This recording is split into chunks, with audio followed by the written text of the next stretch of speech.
마가복음 5장. 예수께서 바다 건너편 거라사인의 지방에 이르러 배에서 나오심에 곧 더러운 귀신 들린 사람이 무덤 사이에서 나와 예수를 만나니라. 그 사람은 무덤 사이에 거처하는데 이제는 아무도 그를 쇠사슬로도 맬 수 없게 되었으니 이는 여러 번 고랑과 쇠사슬에 매었어도 쇠사슬을 끊고 고랑을 깨뜨렸음이러라.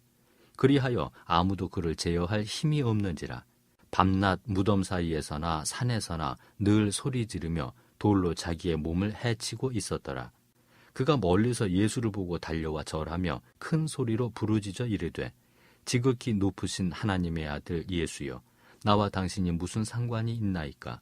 원하건대 하나님 앞에 맹세하고 나를 괴롭히지 마옵소서 하니, 이는 예수께서 이미 그에게 이르시기를 더러운 귀신아 그 사람에게서 나오라 하셨습니다.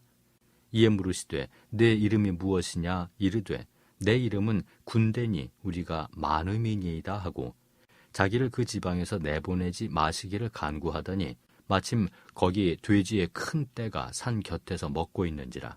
이에 간구하여 이르되 우리를 돼지에게로 보내어 들어가게 하소서 하니 허락하신대 더러운 귀신들이 나와서 돼지에게로 들어가매 거의 2,000마리 되는 떼가 바다를 향하여 비탈로 내리다라 바다에서 몰사하거늘 치던 자들이 도망하여 읍내와 여러 마을에 말하니 사람들이 어떻게 되었는지를 보러 와서 예수께 이르러 그 귀신 들렸던 자 곧 군대 귀신 집혔던 자가 옷을 입고 정신이 온전하여 앉은 것을 보고 두려워하더라. 이에 귀신 들렸던 자가 당한 것과 돼지의 일을 본 자들이 그들에게 알림해 그들이 예수께 그 지방에서 떠나시기를 간구하더라. 예수께서 배에 오르실 때 귀신 들렸던 사람이 함께 있기를 간구하였으나 허락하지 아니하시고 그에게 이르시되 집으로 돌아가 주께서 네게 어떻게 큰 일을 행하사 너를 불쌍히 여기신 것을 내 가족에게 알리라 하시니 그가 가서 예수께서 자기에게 어떻게 큰 일을 행하셨는지를 데가볼리에 전파하니 모든 사람이 놀랍게 여기더라. 예수께서 배를 타시고 다시 맞은편으로 건너가시니 큰 무리가 그에게로 모이거늘 이에 바닷가에 계시더니 회당장 중에 하나인 야이로라 하는 이가 와서 예수를 보고 발 아래 엎드리어 간곡히 구하여 이르되 내 어린 딸이 죽게 되었사오니 오셔서 그 위에 손을 얹으사 그로 구원을 받아 살게 하소서 하거늘 이에 그와 함께 가실새 큰 무리가 따라가며 애워싸 밀더라. 12해를 혈루증으로 알아온 한 여자가 있어 많은 의사에게 많은 괴로움을 받았고 가진 것도 다 허비하였으되 아무 효험이 없고 도리어 더 중하여졌던 차에 예수의 소문을 듣고 무리 가운데 끼어 뒤로 와서 그의 옷에 손을 대니 이는 내가 그의 옷에만 손을 대어도 구원을 받으리라 생각함일러라. 이에 그의 혈루 근원이 곧 마름에 병이 나은 줄을 몸에 깨달으니라.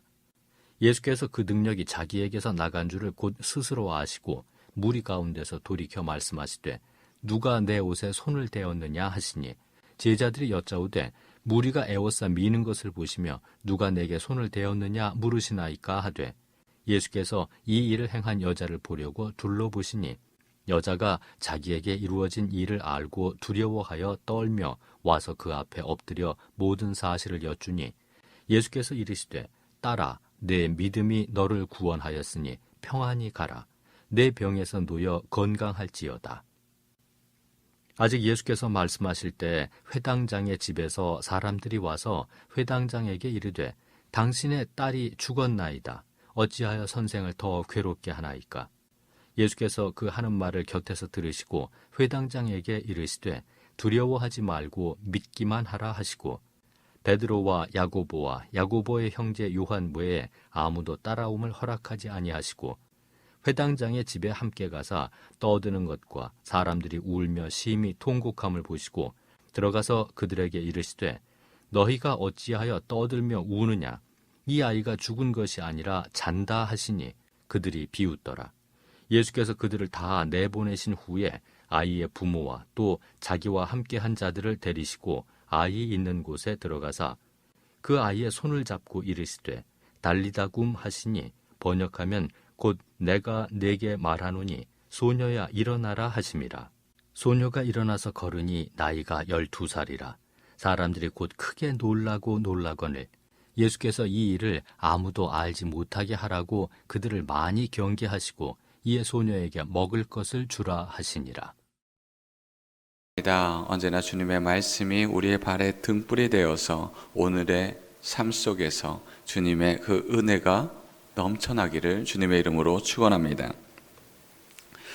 여러분은 좀비 영화나 드라마를 보신 적이 있습니까? 죽어 있으나 살아있는 존재, 인간의 이성과는 거리가 먼 본능적으로 이끌리고 욕망에 이끌려 살아가는 존재입니다. 그들은 끔찍한 몰골로 주변 사람들을 위협합니다. 사실 이것은 있을 수 없는 허구의 이야기입니다. 그러나 이런 영화가 우리에게 묘한 카타르시스를 느끼게 합니다. 묘한 재미가 있습니다. 참 단순합니다. 심오하게 생각할 것도 없죠. 좀비는 죽이면 됩니다. 그죠? 그 좀비에게서 도망가면 됩니다. 심오한 것이 없지요. 그죠? 사는 1차원적인 그런 욕망을 자극하는 것입니다. 눈에 보이고 소리가 들리면 이 좀비는 1차원적으로 반응을 합니다. 거기에서 살려면 좀비보다 더 빠르게 움직여야 되고 그를 먼저 처치해야 합니다. 그런데 우리의 삶 속에서, 우리의 신앙 속에서 이러한 좀비와 같은 신앙을 가진 자가 있습니다. 겉은 멀쩡해 보이는데 속은 텅 비어 목적 없이 살아가는 자들, 1차원적인 욕망을 쫓으며 거기에 나의 기쁨과 즐거움이 있을 것이다 라고 생활하는 사람들이 이와 같습니다.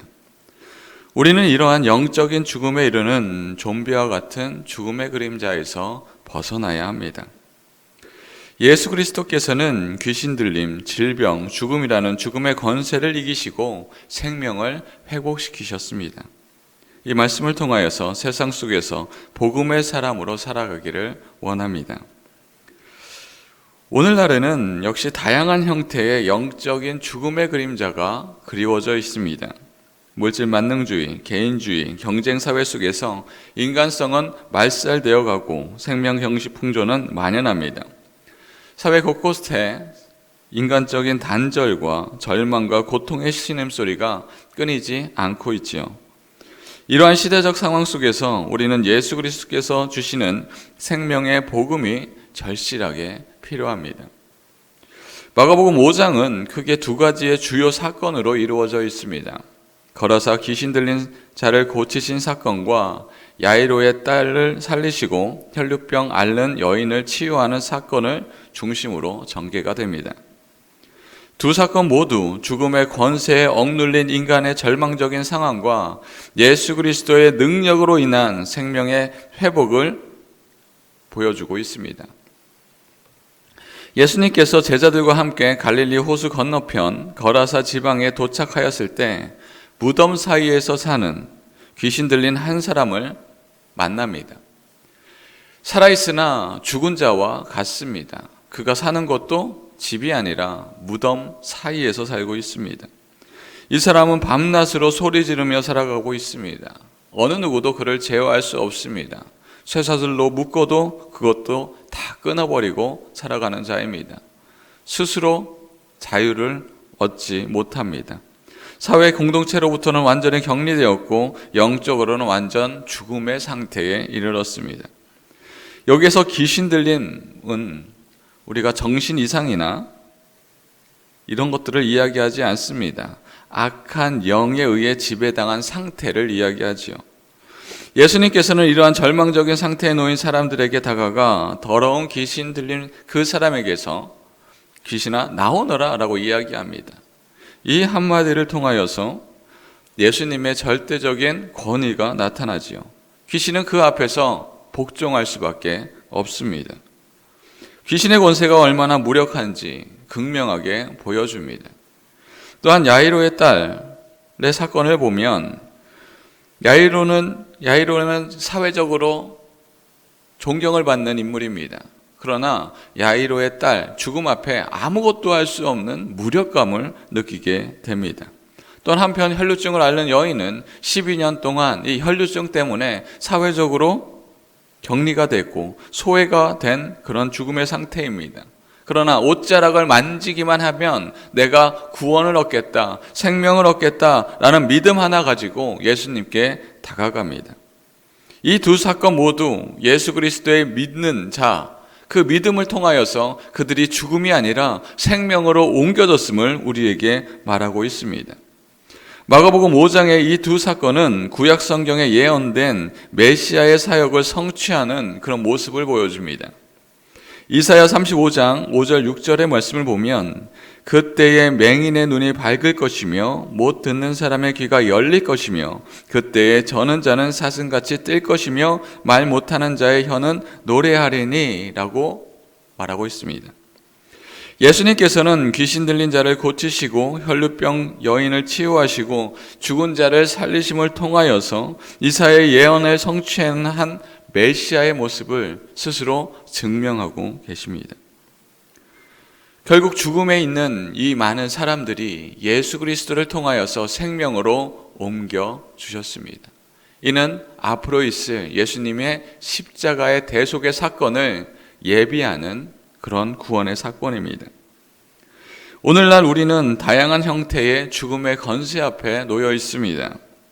영적인 무감각, 관계의 단절, 삶의 목적에 상실한 그런 상태, 사회적 불의와 고통 등 우리를 억누르고 있는 파괴적인 그 죽음의 권세 앞에 우리 스스로 이것을 이겨낼 힘은 없습니다. 그러나 우리가 살아갈 수 있는 유일한 방법은 예수 그리스도의 십자가를 온전히 붙잡을 때 우리가 죽음의 상태에 머물러 있는 것이 아니라 예수 그리스도가 허락하신 생명의 상태로 옮겨 나아갈 수 있습니다. 우리는 무엇을 바라보며 살아가고 있습니까? 오직 예수 그리스도를 붙잡을 때 우리는 생명의 길을 허락해 주십니다. 우리는 날마다 예수 그리스도를 믿음으로 말미암아 사망에서 생명으로 옮겨가는 경험을 해야 합니다. 신학자 칼바르트는 기독교 신앙은 죽음과의 싸움이며 끊임없이 죽음을 극복하고 생명을 선택하는 투쟁이다 라고 말하고 있습니다.